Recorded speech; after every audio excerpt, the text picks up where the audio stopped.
and he's a citizen of Sway in the morning. And I asked if we could get him on the show, and here he is. The one and only Laurence Fishburne is back. Yo. Good morning. Good morning. Good day. Good morning. Good day. My brother, how you doing? Everybody? Oh, man, we breathing. That's a blessing, ain't it? Ain't it? For real. You know, Laurence, I wake up in the morning, I look around, I touch my forearms, I go, okay, I got feeling. You know, man. I sniff the air, okay, I can smell. You know, I taste something, I go, I can taste. Today's another lesson. Yeah, man. How you been holding up during the quarantine? I'm doing well, brother. I'm doing well. Healthy, happy. All my family, loved ones, extended family, friends, everybody's good. Okay. You know, I mean, on a certain level, we've all lost somebody during this crisis. Yeah. And that's very sad.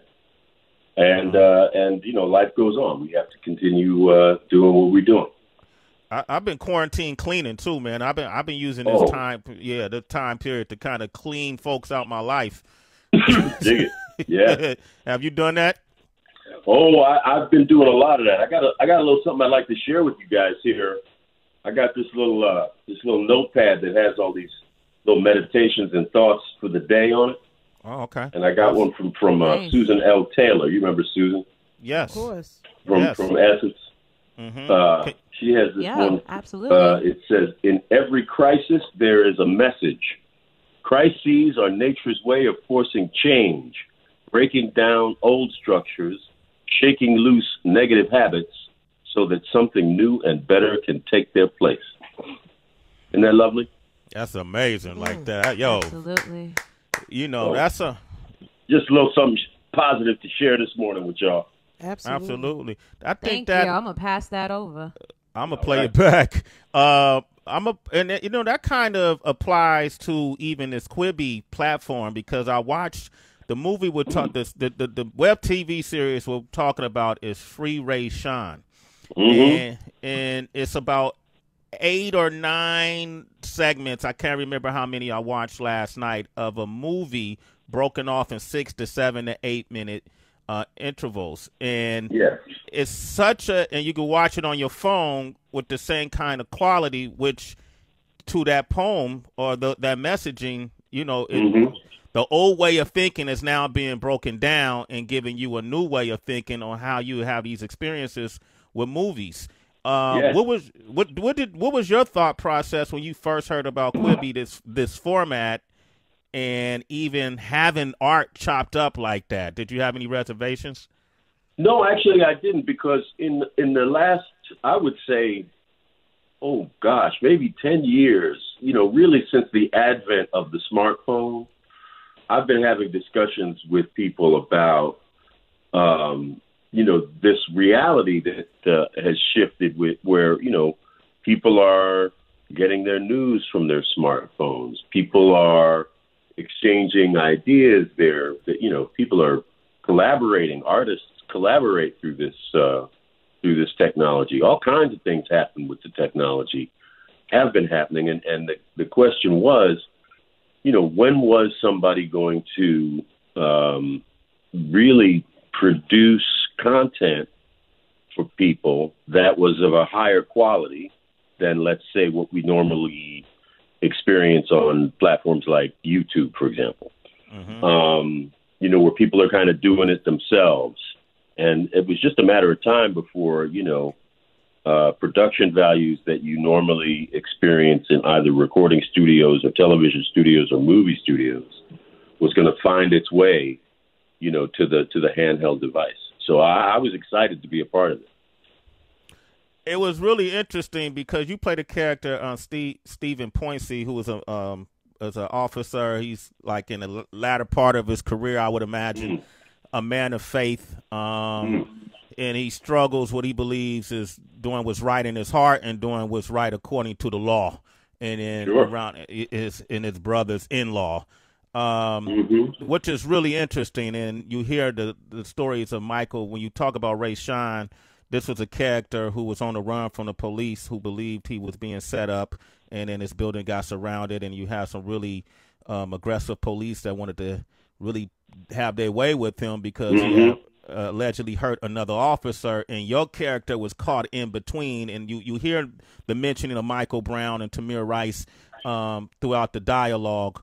When you take on a character like this, do you take on the energy that came with the character? Do you dig back into what happened with Michael Brown and Tamir Rice and try to imagine how do you balance that, being a police officer and then your own personal convictions? Yeah, that's a really good question, Shay. I what's for me personally, what I was thinking about mostly was how, my first film that came out in the early 1970s, 1973, I believe, was a picture called Cornbread Earl and Me. I don't know if you've ever seen it or if you know about it. Come on, man. Stop playing, Lawrence. Come on. All right. All right. Man, okay. One does not like to assume, but at any rate, that the story in that film is related to the story of Free Ray Sean. Mm-hmm. And we made that film over 40 years ago. And so, there have been a number of the pieces that I have done deal with this particular issue. Young black men in conflict with police. Uh-huh. So this is a story that I was duty bound to tell again. And also, I did it with a heavy heart because here it is, 40 years, and I'm still involved in telling the same kind of stories. Does that make sense? Absolutely. Because, and it's a powerful story every time you tell it. And even when you think about Boys in the Hood. That's right. Back in 1991. That's right. And I remember you came by our show. Mm-hmm. And we talked about Boys in the Hood, and John was a guest on our show, and we played him. This was 3 months after you came by, and we played him the audio of you saying that you feel Boys in the Hood is a perfect film. And I wanted to play back for you what John Singleton, rest in power, had to say about what you said about that film. That's lovely, man. Here it is, right here, John Singleton. Okay. Fish, man. Yeah. He's one of the first people I met in the business. I met him when I was a PA/security guard on Pee Wee's Playhouse. The first day I was working, I was like, wow, and he had just got back from doing school days. We were just chopping it up and everything, and after a while I said, hey, I'm make movies, man. I'm in film school right now. I'm gonna watch you a movie one day. And he said, how old are you again? I said, I'm 19, man. He said, and he was like, go on, brother. He was always really encouraging me. Wow. He would see me with my folks at the African marketplace and stuff, and I was still in film school, and he's like, you see this guy? This guy's going to be a good filmmaker one day. He to my friends, and they would go, oh, my God. Like, wow. And this is way before Boys in the Hood, and I was like, yeah, I got it like that. How does that make you feel to hear him talk about those moments? That is so beautiful, man. Thank you for playing that for me. Absolutely. That warms my heart a great deal. Thank you so much. Absolutely. Laurence Fishburne is here, and we're talking about Free Ray Sean, which is on Quibi. I can ask you a couple more questions I got for you. Sure. But I want to see if Heather and Tracy could jump. Y'all want to just get in there? I do. What's up? Hey, Lawrence. Hey. Go ahead. No, Heather, Tracy, you go first. Okay, there you go. Hey, Lawrence, this is Tracy. I'm wondering, I was reading about a quote Quentin Tarantino said about you, and he was speaking so highly and saying how you would have been great to play Luke Cage and how you were actually his choice when he was thinking about doing it. And some of his friends were like, nah, do Wesley Snipes. And he was like, nah, Fishburne is practically Marlon Brando. He's the man. And, there's a whole long rabbit hole of fascinating projects that Quentin Tarantino has obviously made and has not made.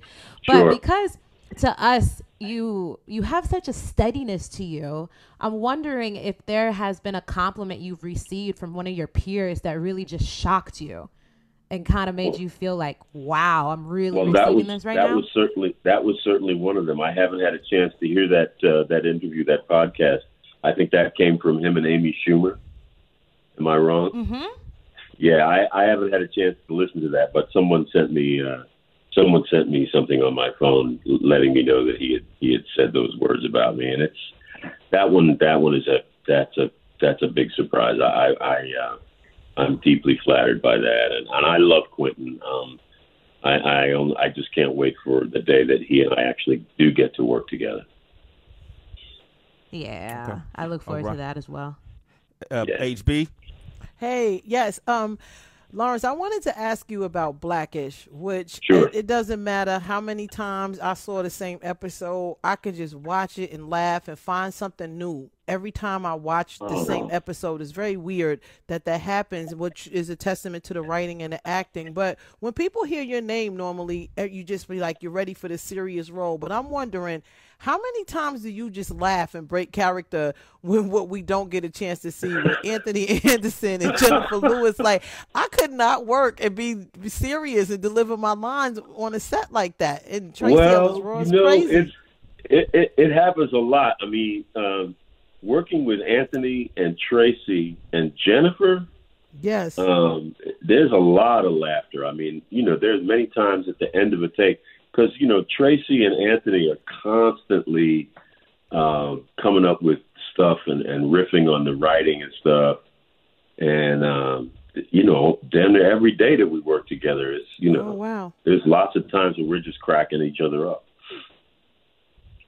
I can only imagine that, man. I know, right? Yo, Anthony, both of them, Tracy and Anthony, I love them. I can only imagine. They're incredible. Yeah. Well, since we're talking about all different kind of work now, I was excited when you and Keanu Reeves reunited in the John Wick films, and that was just, I love Keanu Reeves, man, and I love that you don't get to. You know what I like, man? And if some people may disagree, I'm glad he doesn't do a ton of interviews. I mean, I'm glad you're doing the interview, Laurence Fishburne. Don't get me wrong, but it's certain. So I'm always excited to see him come back out. Now I know The Matrix 4 was in production; they had to shut it down due to COVID-19. Unfortunately, like everything else, yeah. So will your character Morpheus be making a cameo though when it gets back on board? I have no idea. I really couldn't. I really can't answer one way or another about that. But I hope they do get it back together, and I hope they make a great movie. And if the role was right, would you be open to doing it? Well, naturally, of course. Yeah. Okay. Cool. Yeah. Nightmare on Elm Street 3: The Dream Warriors. Nelson Mandela, Ike Turner. You've done all these cult movies. I'm curious because we had Raven Simone on the show, and she talked about how she did not get Dreamgirls, right? Okay. Is there a role, a big role you did not get that the fans don't know about that you can share? Oh, gosh, that they don't know about. Well, it's funny. There was once upon a time, long time ago, there were two movies that got made, and one I actually got the part, the other one I didn't get the part. And I think it worked out perfectly because the one that I did get the part was Deep Cover. But the one that I didn't get the part was White Men Can't Jump. Oh. Wow. was the part that Wesley played? Yeah. Yeah, and they were looking at Wesley for Deep Cover too. Really? Oh, yeah. Wow. And then also and here's another little known fact is that the part that Wesley plays in King of New York was the part that the director wanted me for originally. Oh, then why that didn't happen? I wanted to do the other part, so I had to, kind of campaign to get the part I wound up playing. So when that happens, like afterwards, and you guys are all hanging out at award shows or, wherever folks hang out at, do y'all discuss that? Do y'all say, oh, man, congratulations? Or you go, damn, there go Wesley again? No. We were friends before any of that stuff happened. You know what I mean? We were all, me, Wesley, Ving Rhames, Michael Beach, Eric LaSalle, a bunch of us were all coming up. We were roughly the same age, and we were all coming up at the same time. Yeah. Yeah. Oh, that's amazing. Their freshman class cover would have looked crazy. We got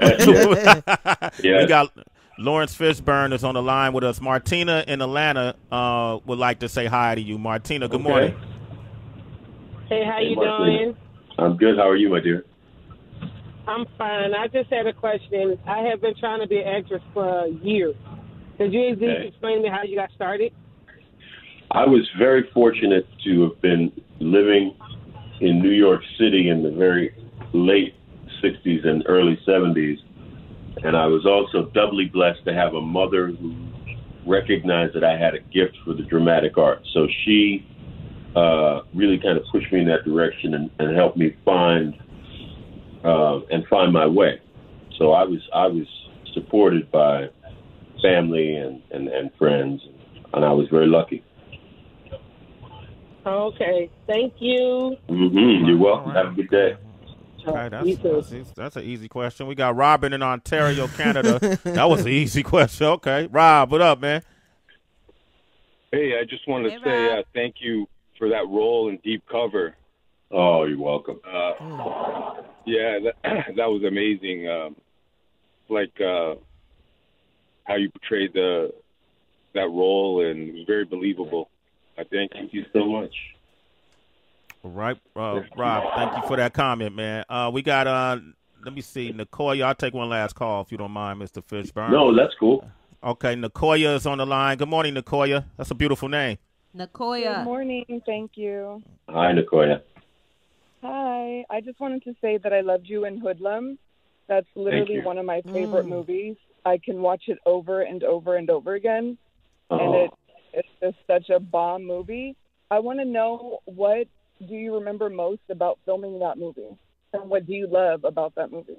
I love so much about that movie. We shot it in the summer of '96 in Chicago. And I just remember we spent a lot of time reworking the dialogue. We used a book of African-American slang, and we were trying to just pack all the dialogue with all this wonderful slang from the African-American culture in the movie. And, I love that movie too. And thank you for watching it so often. I watch it over and over again. Literally, it's a bomb movie. And thank you for being such a great actor. You're amazing. You're welcome. God bless you. Thank you, Nicoya. And then we got one more Nicole in San Diego. And Nicole, go ahead. It's just like a master class with Laurence Fishburne. Sure. For real. Hi, Nicole. Hi, Tracy. Hi, Heather. Hi, Sway. Hi. Thank you for this opportunity. I just wanted to tell Mr. Fishburne, back in 92 or 93, I had a teacher who took us to a play. The name of the play was Two Trains Running. And Mr. Fishburne, you were in the movie, in the play along with Ella Joyce, and that was like the first time I was exposed to the arts. And so after that, I started looking at August Wilson's plays, and I just wanted to hear, how was your relationship with him? And thank you very much for this opportunity. Oh, you're very welcome, and thank you for the question. I loved August. I revered him. He was, for me, and for John Singleton, the late John Singleton, he was an inspiration, a mentor, an elder brother. He actually encouraged me to start writing, which I did. I finally found the courage to do. And he continues to be an inspiration to me as an artist, because he was, he was powerful, he was prolific, and his contribution cannot be, cannot ever be overstated. He's one of the giants. He really is. Wow. Nicole, thank you for your call. Appreciate you listening to us. You're a citizen. It's Sway in the morning. Thank you. Absolutely. Man, Mr. Fishburne, I just got to say thanks again. For real. You're welcome. when you came in the studio, man, that was like a dream come true for a lot of us. I know for me. And so for everybody. Continued success. And to you. Hey, let me ask you, are you watching, and thank you for that, are you watching the Versus? Like, did you see Babyface and Teddy Riley online? Are you watching that stuff? I am not. Should I be? Yo, Sway, I can't believe you asked him that, because I was going to ask him, is he watching The Godfather of Harlem when she brought up Hoodlum? I'm what did you watch? I watched Godfather of Harlem now. You know, I binged that quick. Okay. Yeah. So shout out to Marquand. You like that series, The Godfather of Harlem? I did enjoy it. Yeah, particularly the cat that played Malcolm X. Malcolm X. Woo. Yeah. That young brother was doing it, man. Yeah, that was Nigel Thatch, and of course, you know, my boy, you know, Giancarlo Esposito, and obviously Forrest goes without saying. They killing it. They killed it. Yeah, it's the same cats that the guy that created it is the guy that was the writer on Hoodlum. Yeah, that's right. Chris Brancato, and Paul Eckstein and were Paul, the guys. Yeah. Yeah, they came to me all those years ago and said, "Hey, we want to make a movie about Bumpy." Yep, and then we got to shout out Marquand too, who helped facilitate all of it. So that's incredible. Yeah. Wow, man. Thank you. But tell him to go watch Versus, Sway. He got to see it. Oh, yeah, Versus is every Saturday night. Swiss Beats and Timberland have some of the iconic producers kind of go back and forth with their hit songs. So this past weekend it was Teddy Riley and Babyface. Saturday nights. Yeah, Teddy. Before that was RZA and DJ Premier. So where do I see this? Online, IG Live. Follow Swiss IG Beats. Live. IG Live. Follow Swiss Beats or Timberland, and then you'll be able to tell when any of them are coming on. Okay. All right. Thank you, sir, man. Free Ray Sean. Make sure you guys watch that on Quibi. Download it if you don't have it. And you mentioned Giancarlo. We actually have him on the show on Friday, man. Can you, if it was a question, anything you could ask him, Giancarlo Esposito, what would it be? And I could play it back for him.